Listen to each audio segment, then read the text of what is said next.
Are the views and the opinions of the host and the guest, not necessarily the views and the opinions of the First United Christian Church or the Kingdom Broadcasting Network. All right, let's jump in. Number 10, guys, the number 10th quality that you need in order to be a effective and successful team player is intentional. We need to be intentional. What does it mean to be intentional? It means working with purpose, making every action count. All right. Now, being intentional, that's a different type of lifestyle. Okay. It's focusing on doing the right things. Okay. Moment to moment, day to day, and then following through with them in a consistent way. Successful individuals are intentional. All right. They are not scattered. They are not bamboozled. They are not disarming. You know what I'm saying? Like, they are organized and they remain focused. They are productive because they make everything count. So anyone who desires to live with intentionality like this, you'll have to do the following. Number one, you have to have a purpose for living. Okay, it has to be worth your while. Your why has to be big enough, because being intentional, it begins with a sense of purpose. Okay, and your purpose, remember, your passions always lead you to your purpose, and your purpose is your why. All right, so you can understand that you can be intentional. Okay, but you have to have a strong sense of purpose. You got to know why you're doing what you're doing. You got to know how you're going to do what you're doing. Okay. And you got to know that, listen, I can do it. Isn't that good? Number two, you have to know your strengths and your weaknesses. In order for you to be intentional, you got to know what you're good at so that you can operate and spend 85% of your time there operating in your strengths. Okay. The truth is that people like to do what they're good at. And so if you're good at something, you like to do that. Why? Because you get the most return on that, right? Nobody wakes up and say, I'm going to do everything that I'm weak in today, and I'm going to, not have a successful day. You know what I'm saying? Like, I'm not good at driving 18-wheelers. I can't do that. So my goal is not to just jump in the 18-wheeler and just to have a great day. Okay, so playing to your strengths, it will rekindle your passion. Okay, and it will renew your energy. Have you ever been doing something and you're really passionate about it, and you know that you do it well, and then you get your victory, you have a great day, you have a great week, and then you have a great month, and then you look up, man, I'm having a great year. Okay, it renews your energy. It creates a momentum for you. All right, and so then you can continue to direct your time and your energy in an intentional way. So now you're doing things on purpose with a purpose. Number three, we're talking about things that intentional people do. We prioritize responsibilities. Listen, once you know the why of your life, your why, your purpose, right? It becomes easier for you to figure out the what and the when. Okay, there are 4 dimensions to change: why, what, when, and how. Okay, one is not born into the world to do everything, but to do something. Okay, so that means knowing your priorities and then working according to them continually. Remember, what you do consistently is what you're going to be good at. And listen, we change daily. We don't change in a day. And so just know that when you start applying the principles, they will produce the product. Okay? So applying the principles. And then number fourth thing that intentional people do, everybody fix your mouth. All right? We're going to do this all together. This is going to be good. It's going to be good. Learn to say what? No. Do it again. No. Even shake your head with it. No. Oh, I'm having fun today.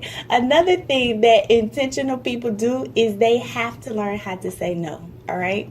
And sometimes that can be difficult for you. You want to help people. You want to see them succeed. You want to, be a part of their success. And listen, you just want to help. You know what I'm saying? You just want to help. All right.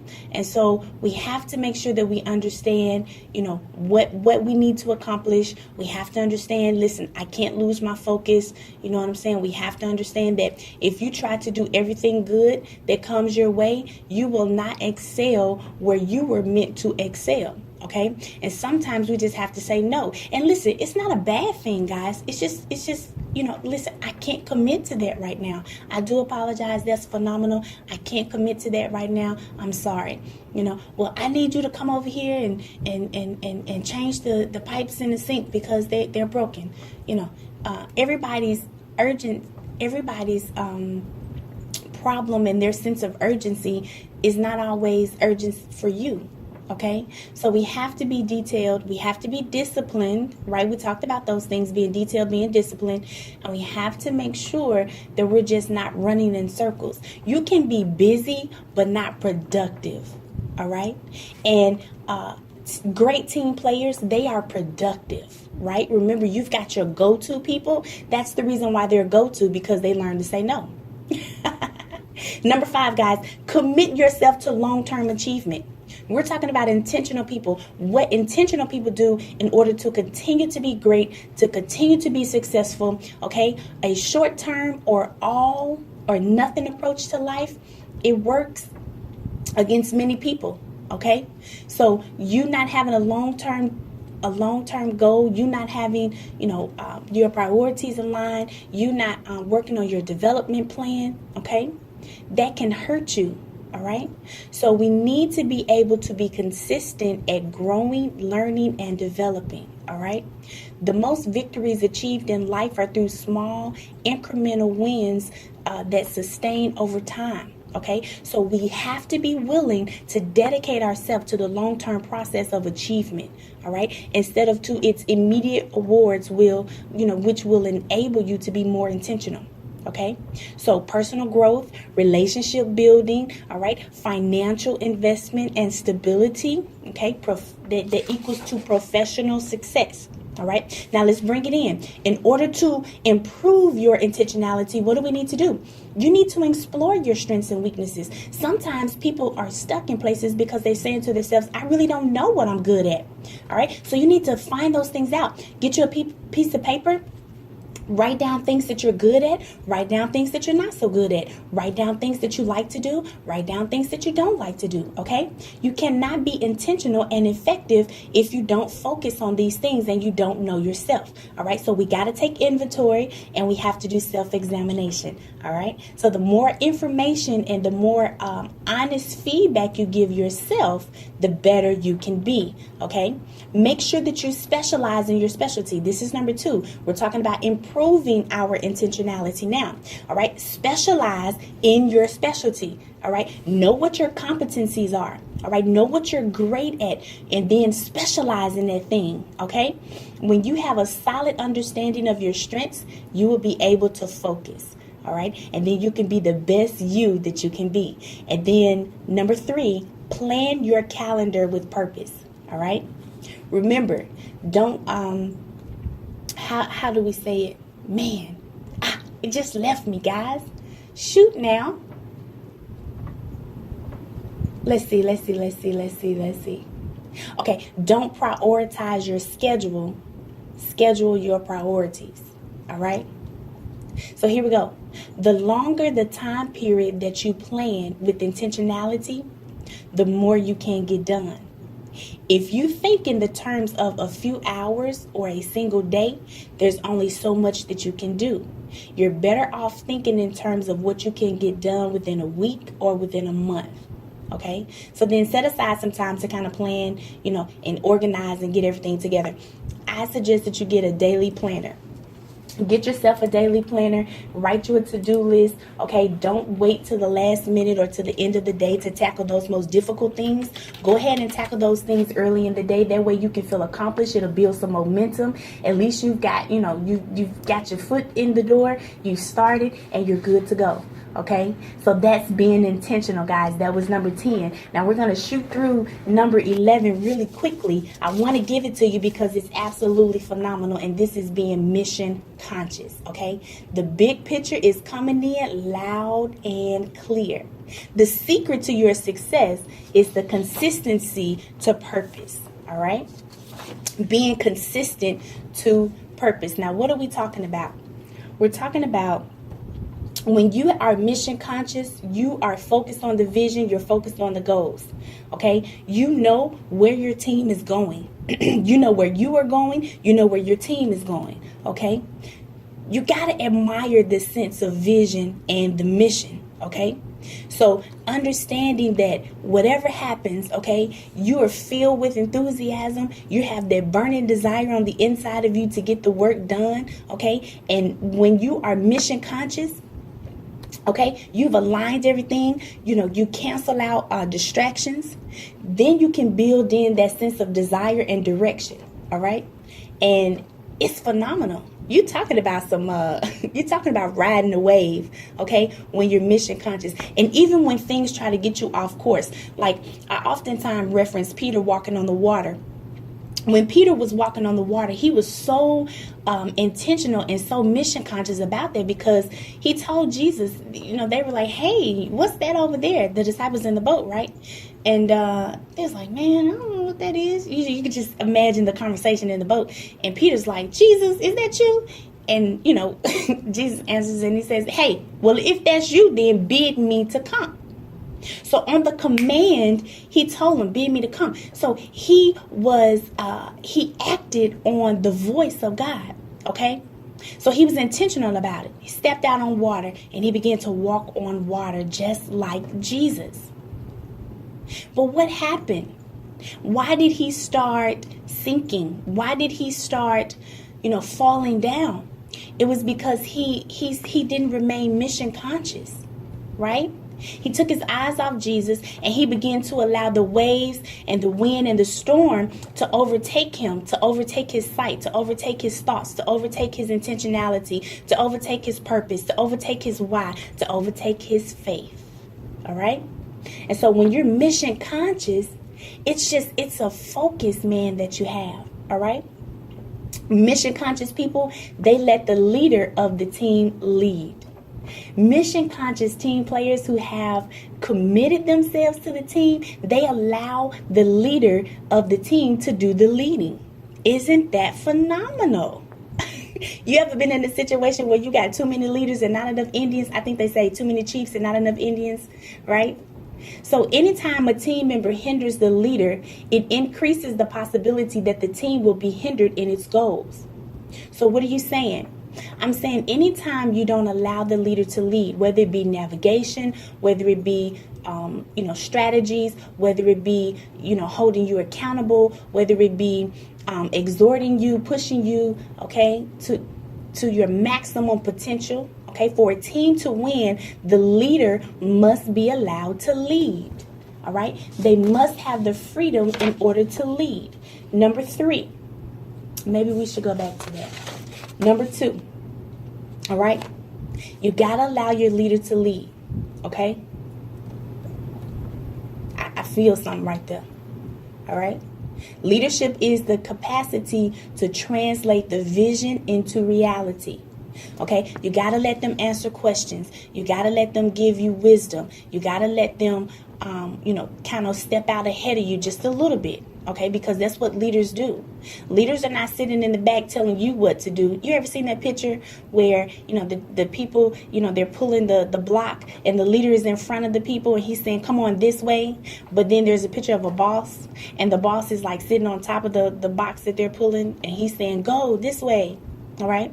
So allowing the leader to be the leader as far as leading, guiding, helping, being out there first, not hindering the unity of the team, not undercutting, undermining what the leader says, okay, not second guessing or saying, well, if it was me, I wouldn't have did it that way. They don't know what they're doing. They shouldn't have did it like this. Does that make sense? Okay, no undercurrent spirit, no backbiting, right? No talking about it. When you go into a meeting, with your team and you guys are fleshing it out and you guys are talking about situations, problems, all that good stuff, the good, the bad, and the ugly. Okay, you leave it there. right? You don't bring what you're talking about with your team outside of the wall of your team, okay? Things like that. That's letting the leader lead, all right? Close your mouth. Loose lips sink ships. Sometimes the team is not winning because you don't know how to be the team player and close your mouth and allow what the leader is saying to resonate and then help others to get on board. Okay, it's about having submission. Okay, submission begins when agreement ends. If everything is going well and I agree with you, I don't have to submit to you because I agree. I'm in agreement. But submission is when you're not in agreement and you perform and you still do what you need to do. And check this out, with the proper attitude. You ever told your children to do something and then they had the wrong attitude? You'd be like, go on back somewhere, because you're not going to be up in here with that type of attitude. It's just like you're not even doing it. Okay? So that's letting the leader lead. I hope that answered your questions, guys. And if you have any other questions, you can call me or you can email us at the Uniquely Living Radio at the Uniquely Living Radio Show at gmail.com. Number 3. They place the team accomplishment ahead of their own. We're talking about being mission conscious, all right? So when you're mission conscious, you let your leader lead, all right? You know where the team is going, okay? You can see the goal. You can see the vision. You've bought into it. You know what needs to happen. You know what your competencies are. You know the assignment, okay? This is being mission conscious. And then they place the team accomplishments ahead of their own. Teamwork is always a sacrifice. And now we find in society today that no one wants to make a sacrifice. Everybody is all about me. You know what I'm saying? Everybody's got that independent spirit about them. You know, I'm doing me right now. You know, no new friends. The devil is a lie. Stop playing that music and getting that into your spirit, and stop thinking that way, and stop allowing that deception to rule in your mind. You need people. Good team players, they always put the team accomplishment ahead of what they can accomplish personally. Because you know what? It takes them to a place of the mission of the team. Okay? And so when you sacrifice your personal goals or even your personal safety, you know, for whatever the case may be and for the team, don't you know that what you do for someone else, God does for you? And a lot of times you can't get people to support you and to do what you need to do because you won't be supportive. You serve your way to destiny, all right? You serve your way to destiny. And it's a choice, okay? You can't expect someone to do for you when you haven't done for someone else. Remember, as long as the earth remains, it's going to be seed time and harvest. Sometimes you have to sow some seed in order to reap that harvest. And don't be operating in just a title when you're not even anointed for it.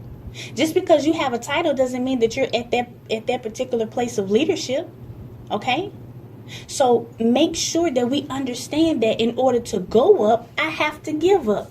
The kingdom of God is backwards.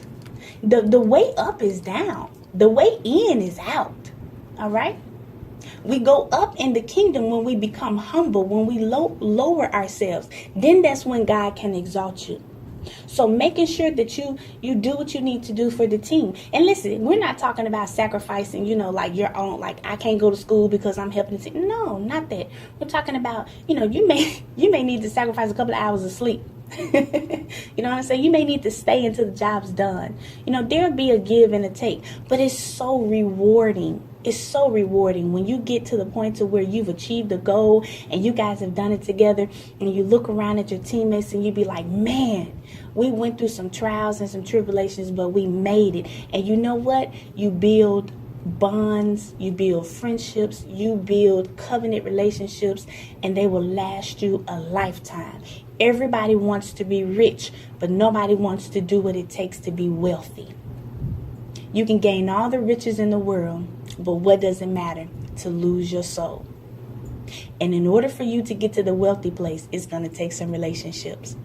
Number 4, guys, when we're mission conscious, they do whatever is necessary to achieve the mission. Okay, whatever it takes to achieve the mission, whatever duties, whatever traveling, whatever, you know, cooking, cleaning, you know, going beyond your typical role. Okay, stepping into, you know, your uncomfortable zones. All right, moving past where you're comfortable. All right, mission conscious team players, they do that. They have that type of attitude, whatever it takes to get it done. If success can come to the team only by compromising, trying something new, or putting your agenda on hold, then that's what you need to do. All right, so learning how to be selfless. Okay, I mean learning how to be selfless. Like, you're not worried about yourself.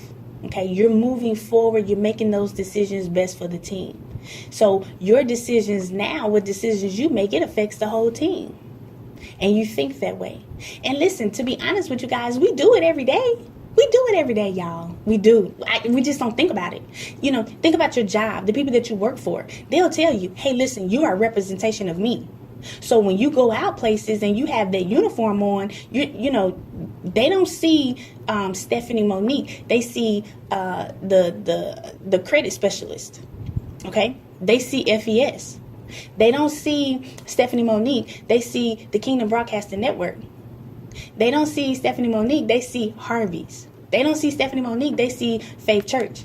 And then you know what they say? If I do something that's unseemly or I do something that's not right, they be like, oh, I didn't know she was like that. You know, she go over there to Faith Church. She connected to Bishop Gerald.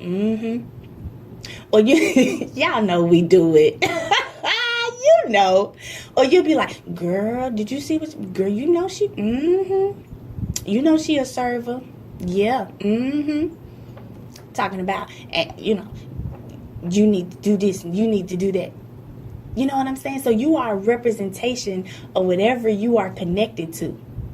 It's just like, you know, I mean, if you're out and about and you see somebody with a Toyota shirt on, you're like, oh, they work at Toyota, you know? And then you see them acting unseemly, or if they go to jail, or they got a mug shot with their uniform on, right?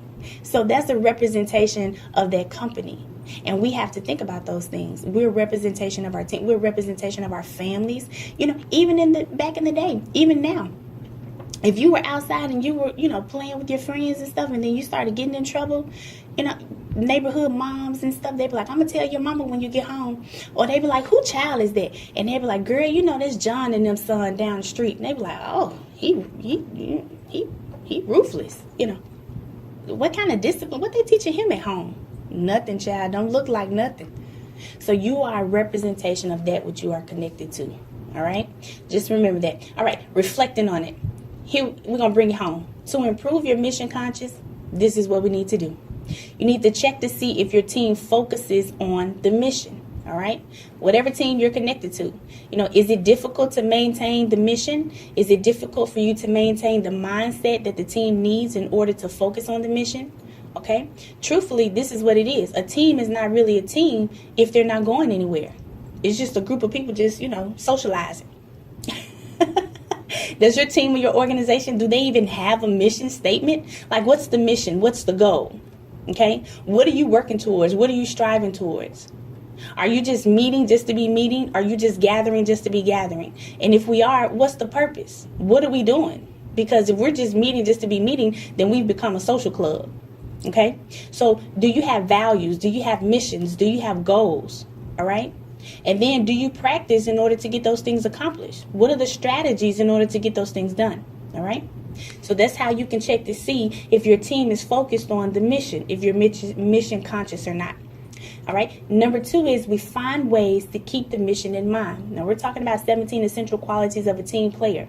You find ways to keep the mission in mind.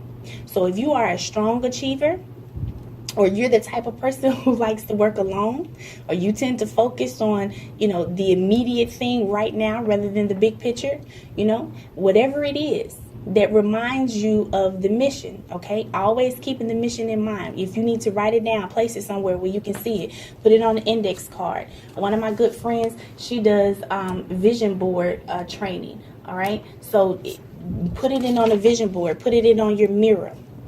Making sure that you can read it, making sure that you can see it, okay? You know, they used to teach in psychology, out of sight, out of mind, all right? So making sure that you find ways to remind yourself of the mission, and then you contribute your best as a team player, All right. Once you are secure and you are sure of the team's mission, their direction, okay, you can determine to contribute your best that you have to the team.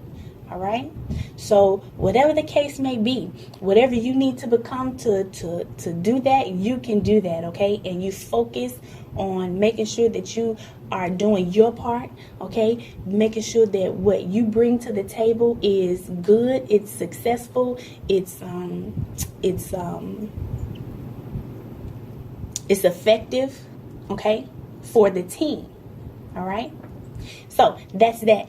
To improve a team, okay, and to improve its members, you have to improve you first, because you are a member. We must first be the change that we want to see. All right. Thank you guys so much for hanging out with your girl today. Come on back in on Monday. We're going to be talking about 17 essential qualities of a team player. We're on number 12, how to be prepared. Okay. It's going to be absolutely phenomenal. I know that this has blessed you because it blessed me. I've seen some things in reading and kind of studying that I need to work on. And so I'm excited. It's always good when God gives you new information and he points out things to you and you can work on them, because you know what? That means that he's taking you to new territory, to new rooms, and guess what? New relationships. With new relationships come new wealth, new divine connections. And so it's always good when God begins to exhort you, when he begins to help you, when he begins to push you forward. Just receive it, man. Receive it and agree, okay, and move forward. Thank you so much again for listening to the Uniquely Living Radio Show right here on WKIU 95.1, the Kingdom Broadcasting Network, where we create unity, we build relationships, and we empower people. Make sure that you like us on Facebook, guys. Follow us on Twitter, and please subscribe to our YouTube channel. Up next, we're going to hear from the Potter House of Denver. You know what time it is. It's the best days of our life. Stay connected, guys. It's KBN.